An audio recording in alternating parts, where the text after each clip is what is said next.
ओम नमो भगवते वासुदेवाय. सार्थ सुबोध ज्ञानेश्वरी. लेखन व वाचन सौ मनीषा भास्कर अभ्यंकर, महाराष्ट्र, मिरज 416410. अध्याय 18. मोक्ष संन्यास योग. श्रीकृष्णांचे उत्तर. भाग 1. ओव्या आहेत 90 ते 97 आणि गीतेचा श्लोक आहे 2. अर्जुनाने भगवंतांना संन्यास व त्याग यातील फरक स्पष्ट करून सांगायची विनंती केली.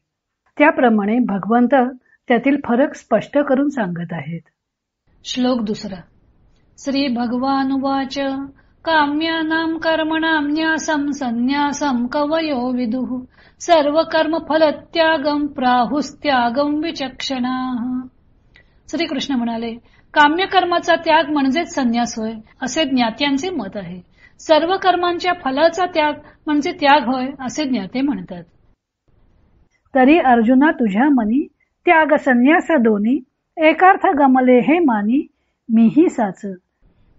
एरवी अर्जुना तुझ्या मनामध्ये त्याग व संन्यास हे दोन्ही एकार्थकच आहेत असे वाटले व एका दृष्टीने हे मीही खरे मानतो.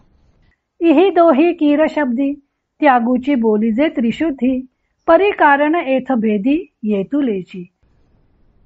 खरोखर त्याग व संन्यास या दोन शब्दांनी निश्चय करून त्यागच म्हटला जातो, परंतु यांच्या अर्थात भिन्नता असण्याचे कारण इतकेच आहे. जे निपटून कर्म सांडीजे ते सांडणे संन्यासू म्हणीजे आणि फल मात्र का त्यजीजे सांगो विवळ. अर्जुना मुळी कर्मच करावयाचे नाही या कर्माच्या त्यागाला संन्यास असे म्हणावे आणि कर्म करून त्या कर्माचे जे केवळ फळ टाकणे त्याला त्याग म्हणावे. तरी कोणा कर्माचे फळ सांडीजे कोण कर्म केवळ हेही सांगो विवळ चित्त देप. परंतु कोणत्या कर्माचे फळ टाकावयाचे व कोणते कर्म मुळीच करावयाचे नाही हे आम्ही स्पष्ट सांगतो, तू लक्ष दे.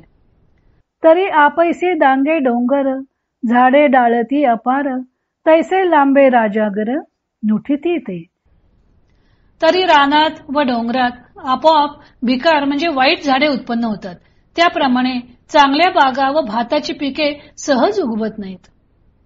न पेरिता संघ तृणे उठती तैसे साडीचे होणे नाही गा राबाऊने जिया परी.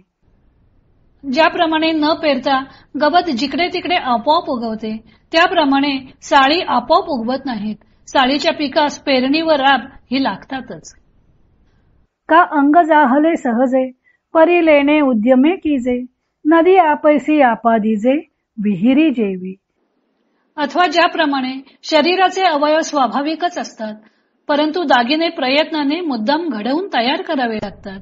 नदीचा ओघ स्वाभाविकपणे झालेला असतो, परंतु विहीर मुद्दाम खणून तयार करावी लागते. तैसे नित्य नैमित्तिक कर्म होय स्वाभाविक परी न कामिता कामिक न निफजेजे. त्याप्रमाणे नित्य म्हणजे स्नान संध्यादी कर्म व नैमित्तिक म्हणजे श्राद्ध करणे वगैरे कर्मे ही कर्मे स्वाभाविक रीतीने म्हणजे वेदाज्ञेप्रमाणे होत असतात, परंतु जे काम्य कर्म असते ते मात्र फलाची इच्छा न करता होत नाही. भगवंतांनी दुसऱ्या श्लोकात अर्जुनाच्या प्रश्नाचे उत्तर देताना संन्यास व त्याग यांच्या व्याख्या केलेल्या आहेत. भगवंत श्लोकात अर्जुनाला सांगतात की काम्य कर्मांचा त्याग म्हणजे संन्यास आणि सर्व कर्मांच्या फलांचा त्याग म्हणजे त्याग असं विद्वानांचं मत आहे. भगवंतांच्या या सांगण्यावरून संन्यासाबद्दल गीतापूर्वकालीन मतात व भगवंतांनी सांगितलेल्या संन्यासामध्ये काय फरक होता ते दिसून येते. संन्यास म्हणजे सर्व कर्मांचा संसाराचा त्याग करून भगवी वस्त्रे परिधान करून वनात जायचं म्हणजे संन्यास ही परंपरा रूढ होती. भगवत प्राप्तीकरता संन्यास अनिवार्य समजला जात असे, परंतु भगवंतांनी संन्यास म्हणजे काम्य कर्मांचा त्याग सांगितलेला आहे. कर्मांचा स्वरूपतः त्याग म्हणजे कर्मच न करणे असं म्हटलेलं नाही. यावरून कर्मसन्यासाबाबत गीतापूर्वकालीन मतात व गीतेत श्रीकृष्णांनी प्रतिपादिलेल्या मतात कोणते अंतर होते ते दिसून येते व गीतेने कोणता मार्ग भगवत मान्य म्हणून सांगितला आहे ते कळून येते. ज्ञानदेवांचे भगवंत अर्जुनाच्या प्रश्नाला उत्तर देताना म्हणतात की संन्यास व त्याग या दोन्ही शब्दांमधून त्यागच अभिप्रेत आहे. हे शब्द एकार्थकच दिसून येतात, पण हे वरवर दिसणारे साम्य आहे. या दोन शब्दांच्या अर्थात भिन्नता आहे. कर्म मुळीच न करणे म्हणजे संन्यास आणि कर्म करून त्या कर्माच्या फलाचा त्याग करणे म्हणजे त्याग, असा त्यामध्ये सूक्ष्म फरक आहे. ज्ञानदेवाने केलेल्या या स्पष्टीकरणामधून अशी शंका येते की कर्म न करणे म्हणजे संन्यास हा अर्थ तर उपनिषद कालापासून ग्राह्य धरलेला आहे व त्याप्रमाणे भगवत प्राप्तीकरता साधक संसाराचा त्याग करून वनात जातच होते. मग तोच अर्थ ज्ञानदेवांनाही मान्य आहे का? त्याचे निराकरण ज्ञानदेवांनी लगेच पुढे केले आहे.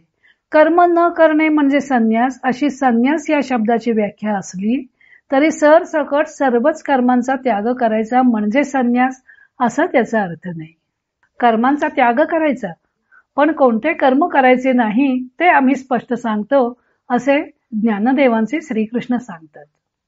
नित्य, नैमित्तिक, काम्य, निषिद्ध, प्रायश्चित्त व उपासना वगैरे कर्मांचे अनेक प्रकार आहेत. त्यातली नित्य व नैमित्तिक कर्मे ही केली पाहिजेत. काम्य व निषिद्ध कर्म ही करूच नाहीयेत असं शास्त्रानं सांगितलेलं आहे. म्हणून ज्ञानदेव ही गोष्ट स्पष्ट करत आहेत. त्यासाठी त्यांनी दृष्टांत दिले आहेत. डोंगर दर्यात झाडे निसर्गतः आपोआप वाढत असतात, पण चांगल्या बागा किंवा मळे काही आपोआप उगवत नाहीत, ते प्रयत्नपूर्वक करावे लागतात.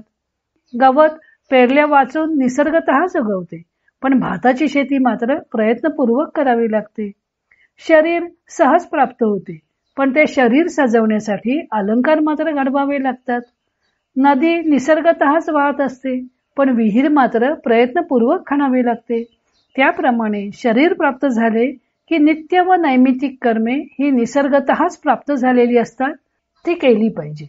व काम्य कर्मे मात्र काही कामना पूर्तीसाठी करावी लागतात, म्हणजे फळाची इच्छा असल्याशिवाय काम्य कर्मे घडत नाहीत. अर्थातच यावरून हे लक्षात येते की ज्ञानदेवांना भगवंतांच्या वचनाप्रमाणे काम्य कर्मांचा त्याग म्हणजे संन्यास हीच गोष्ट अभिप्रेत आहे. पुढे ज्ञानदेवांनी काम्य कर्मांचे विवेचन केलेलं आहे. तो भाग आपण उद्या पाहू.